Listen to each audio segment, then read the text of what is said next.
السلام عليكم ورحمة الله. الفاتحة.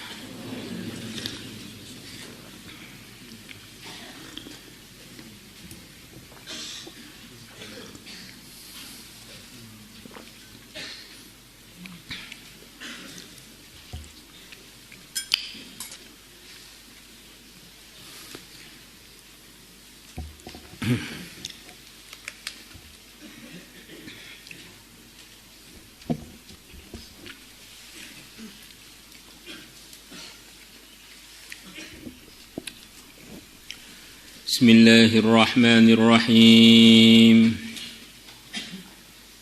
وعن أبي كثير السحيمي عن أبيه قال saat aku telah bertanya Aba Dzarrin kepada sahabat Abu Dzar. Qultu aku mengatakan kepada Abu Dzar, dullani, tunjukkanlah kepadaku ala amalin atas suatu amalan. Idza amila al-'abdu bihi dakhala al-jannata. Kalau seorang hamba mengamalkannya maka dia akan masuk surga. Qala Abu Dzar mengatakan, sa'altu, aku telah bertanya ang dzalika, mengenai perkara tersebut Rasulullah sallallahu alaihi wasallam. Qala, maka Nabi pun menjawab pertanyaan saya. Yu'minu, supaya dia beriman billahi, dengan Allah, wal yaumil akhir, dengan Allah dan hari akhir, supaya beriman kepada Allah, supaya beriman kepada hari akhir. Arahan Nabi pertama kali kalau orang tuh pengen masuk surga suruh beriman, ringkasnya begitu itu. Beriman kepada Allah dan hari akhir, dan yang lain-lain yang perlu diimani, tentu saja begitu itu dalam pemahamannya para ulama. Supaya beriman. Qultu, aku mengatakan, ya Rasulullah, wahai Rasulullah sallallahu alaihi wasallam, inna ma'al imani, sesungguhnya bersama iman amalan adalah amalan. Apa maksudnya? Kalau ini pertanyaan, maksudnya apakah kalau orang itu sudah beriman ada amalan yang perlu dia kerjakan biar dia masuk surga? Minta arahan lagi, selepas dia beriman itu mestinya kan ada amalan, minta ditunjukkan amalan tersebut. Inna ma'al imani, apakah sesungguhnya bersama iman amalan-amalan. Qal, Nabi bersabda, yardahu, dia mencuilkan, memberikan sebagian kecil, yardahu itu, mimma, dari rizki, razaqahullah, yang Allah memberikan rizki kepada dia. Amalan selepas iman adalah kalau orang diberi rizki oleh Allah, supaya sebagian kecil dari rezekinya diberikan kepada orang lain. Qultu, aku bilang, ya Rasulullah sallallahu alaihi wasallam, ara'aita, bagaimana pendapat Tuhan, ingkana, kalau adanya orang beriman tadi fakiron, melarat, la yajidu, dia tidak menemukan, ma, sesuatu, yurdihu bihi, yang dia menjual, bihi, ma, dia tidak punya sesuatu untuk dijual diberikan orang lain. Qal, Nabi bersabda, ya'muru, supaya dia memerintahkan bil ma'rufi, kebaikan, wa yanha, dan supaya dia melarang anil mungkari, dari kemungkaran. Qultu, aku mengatakan, ya Rasulullah, wahai Rasulullah sallallahu alaihi wasallam, ara'aita, bagaimana kepada Tuhan, ingkana, kalau adanya orang iman yang fakir tadi, ayian, gagap.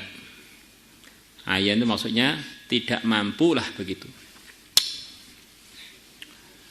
Maka di sini disebutkan tidak mampu untuk amar ma'ruf nahi mungkar.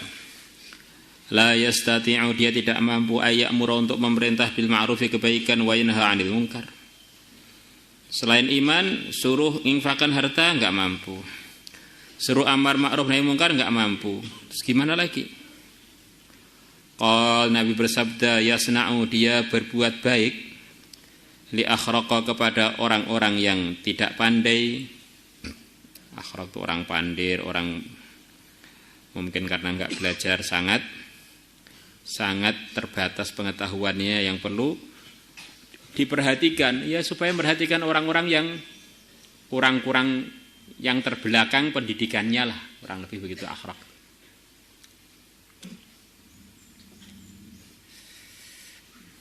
Jadi beri bantuan oleh dia, apa bantuan pemikiran, motivasi, atau dijadikan teman beribadah.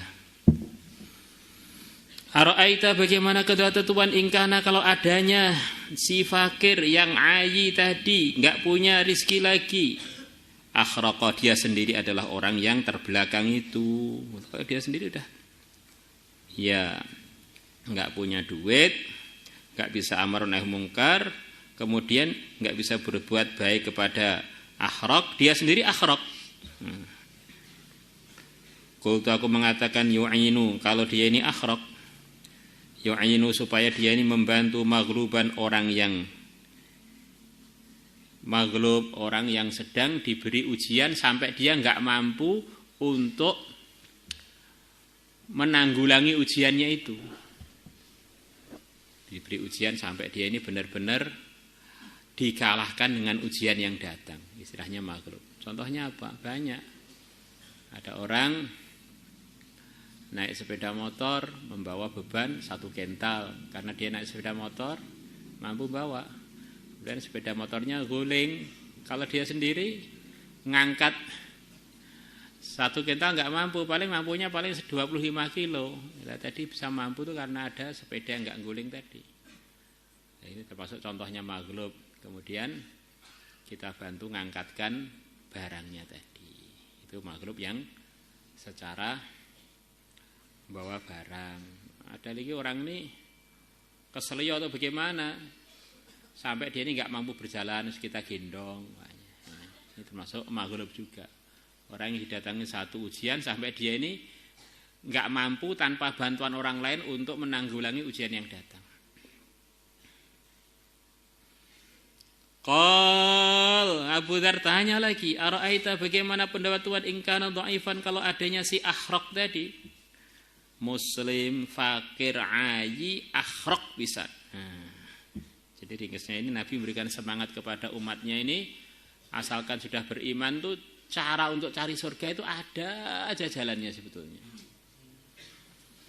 Sudah melarat, yes nggak apa-apa. Amar ma'ruf mungkar nggak mampu, ya memperhatikan orang-orang yang terbelakang itu. Dia sendiri terbelakang, ya membantu orang-orang yang maghlub. Dia lemah, bagaimana membantu? Ara'aita bagaimana pendapat Tuhan in kana dhaifan kalau adanya mukmin tadi dhaifan orang yang lemah. La yastati'u yang dia tidak mampu. Ayu'ina maghluban untuk membantu orang yang dikalahkan oleh ujiannya.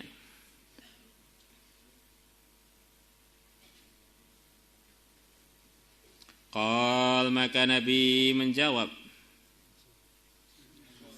sallallahu alaihi wasallam, ma turidu kamu tidak pengen ayakuna ada fi sahibika di teman kamu min khairin kebaikan. Setiap tak beri solusi kok kalau enggak mampu gimana? Enggak bukan kamu apa memang enggak pengen teman kamu itu dapat buat kebaikan toh? Tak suruh menginfakkan hartanya, kata kamu bagaimana kalau enggak mampu? Tak suruh amar mungkar, bagaimana kalau enggak mampu? Tak suruh berbuat kebaikan kepada akhraq, bagaimana kalau dia sendiri akhraq? Ya membantu orang yang maghlub, kalau dia sendiri lemah enggak butuh maghlub gimana? Maka Nabi negur Abu Dzar, kamu itu gimana sih kok semua kebaikan yang saya arahkan kok sepertinya kamu itu enggak pengen ada pada teman mukmin kamu itu. Maturi itu kamu tidak pengen ayakuna ada fi sahibika di teman kamu yang kamu tanyakan tadi min khairin kebaikan. Ini arahan terakhir, yumsiku supaya dia menahan dirinya an adzan nas dari ganggu orang lain. Ya sudah. Kalau pengen masuk surga minimal amalannya selepas beriman jangan ganggu orang. Ini masih ada harapan masuk surga. Walaupun enggak bisa infak, walaupun nggak bisa amar ma'ruf nahi mungkar, walaupun dia ini tidak pinter, walaupun dia ini lemah nggak bisa bantu orang, ya minimal jangan ganggu orang. Fakultu maka aku bilang ya Rasulullah sallallahu alaihi wasallam, idza fa'ala dzalika, kalau dia mengerjakan itu, menahan diri dari ganggu manusia, dakhala jannah, apakah dia akan masuk surga? Qala maka Nabi bersabda, ma min muslimin, tidak ada seorang muslim pun yaf'alu khoslatan min haula, yang dia mengerjakan satu sifat min haula, dari sifat-sifat yang telah disebutkan tadi, illa akhadat bihi, kecuali sifat tersebut akan membawanya, akhadat bihi, dia akan memegang tangan dia, maksudnya akan membawanya, hatta tudkhilahu, sehingga amalan, salah satu amalan dari yang disebutkan tadi memasukkan dia al-jannata, surga.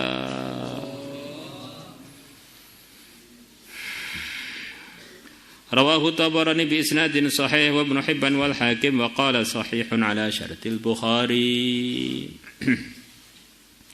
Wa an Hudzaifah, dan diriwayatkan dari Hudzaifah radhiyallahu anhu qala, sami'tu, aku telah mendengar Rasulullah sallallahu alaihi wasallam yaqulu, beliau bersabda, tu'radu, didatangkan al-fitanu, fitnah-fitnah, alal qulub, atas hati-hatinya manusia.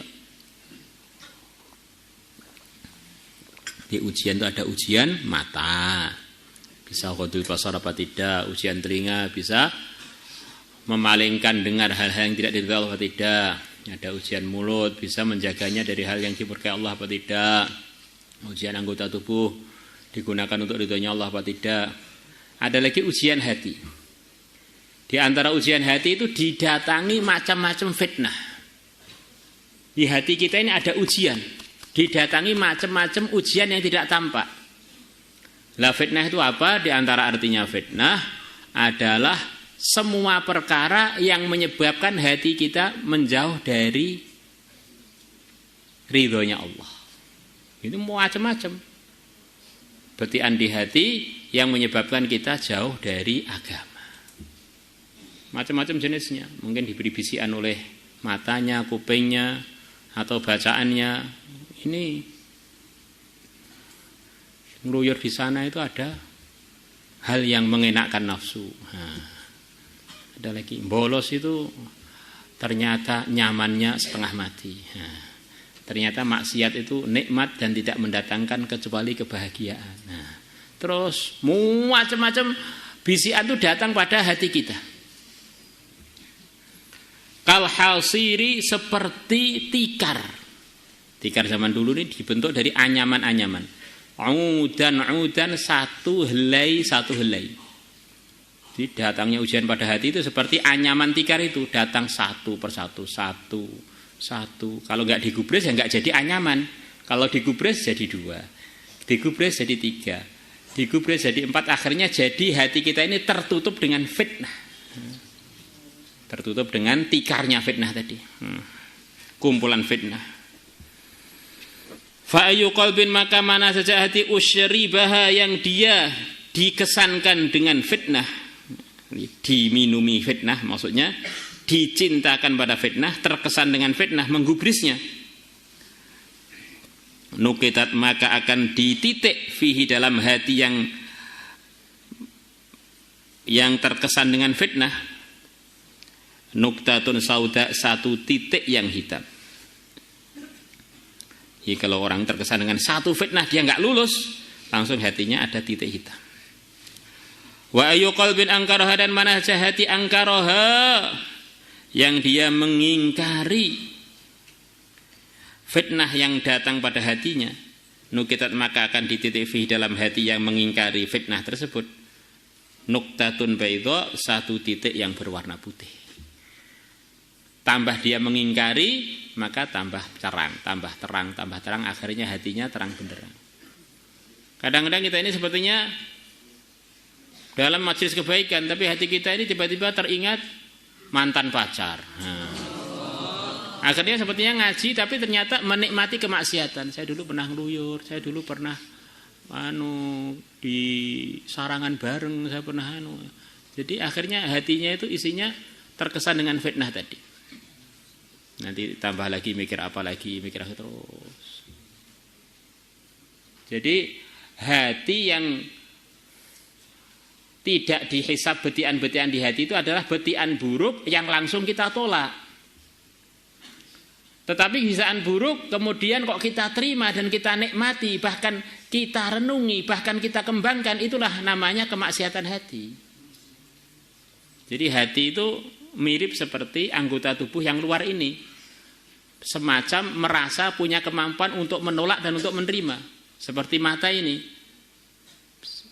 Punya perasaan, yang punya mata itu bisa melihat, bisa terpejam, bisa memalingkan, bisa meluruskan.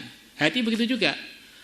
Kok mata kita selama masih bisa terpejam, ada wanita tidak mahram di depan kita, kok kita pelototi terus? Lah itu namanya menggunakan mata melanggar, padahal kita punya perasaan, diberi kemampuan untuk memalingkannya. Nah di hati begitu juga. Jadi kalau datangnya ujian tadi itu di luar ikhtiar kita. Sebagaimana kita tengah-tengah naik sepeda motor, tiba-tiba ada yang nggak boleh dipandang, itu bukan ikhtiar kita. Tapi kalau diteruskan dipandang, itu sudah ikhtiar kita. Hati juga begitu itu.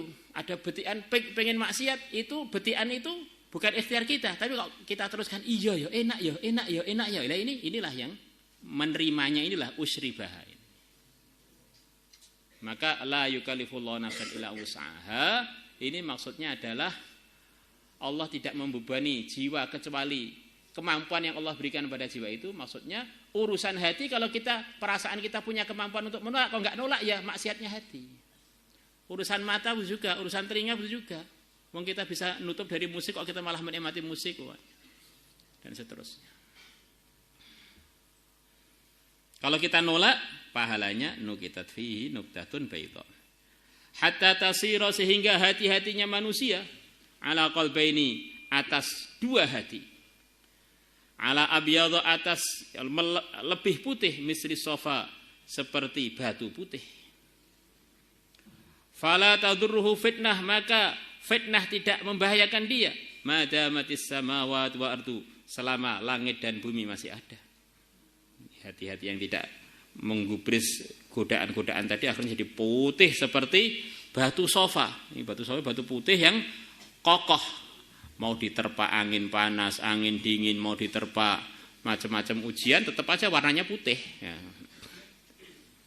Wal akharu, dan hati yang lain, aswadu, berwarna hitam, murbadan, yang hitamnya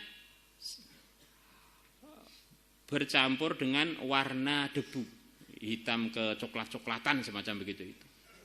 Kalkuzi, bentuknya seperti kendi. Kendi tahu kendi ya? Kuzi biasanya kendi yang agak kecil gitu. Mujahyan, dalam kondisi terjungkal, terbalik.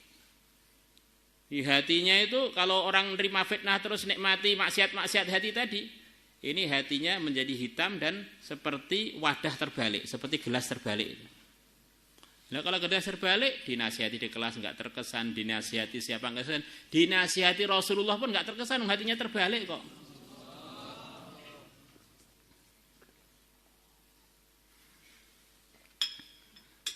La ya'rifu ma'rufan, dia tidak mengenali kebaikan lagi. Wala yungkiru mungkaron, dan dia tidak mengingkari perkara yang mungkar lagi. Illama, kecuali dia menerima perkara usriba, yang dimasukkan, dikesankan min hawahu, dari kesenangan dia. Pues yang masuk hatinya hanya yang dia senangi tok. Mungkar pun tidak dia ingkari, yang ma'ruf pun dia tidak mengetahuinya lagi. Ngawur hatinya, jadi gelap gulita. Jadi maksudnya, di antara maksudnya hadis ini bahwa kebaikan itu kalau diteruskan orang itu akan meningkat sampai akhirnya mahfud, terjaga dari macam-macam pelanggaran atau semua pelanggaran. Tidak terkesan dengan hiruk pikuknya fitnahnya zaman. Sebaliknya kalau hati itu dibiarkan terkesan dengan godaan-godaannya, tambah gelap, sampai akhirnya di manapun Dia yang diikuti nafsunya sudah enggak mengenal kebaikan lagi, sudah enggak mengingkari kemungkaran lagi. Jika dibiarkan akan merosot sampai begitu jauh dari hidayah. Qauluhu mujahhiyan huwa bidhammil ma ba'da hajimun maftuhah thumma kha maksurah musyaddadah wa maknahu ma'ilan miring mangkusan dalam keadaan dibalik. Wallahu a'lam. Maulaya salli wa sallim daiman abada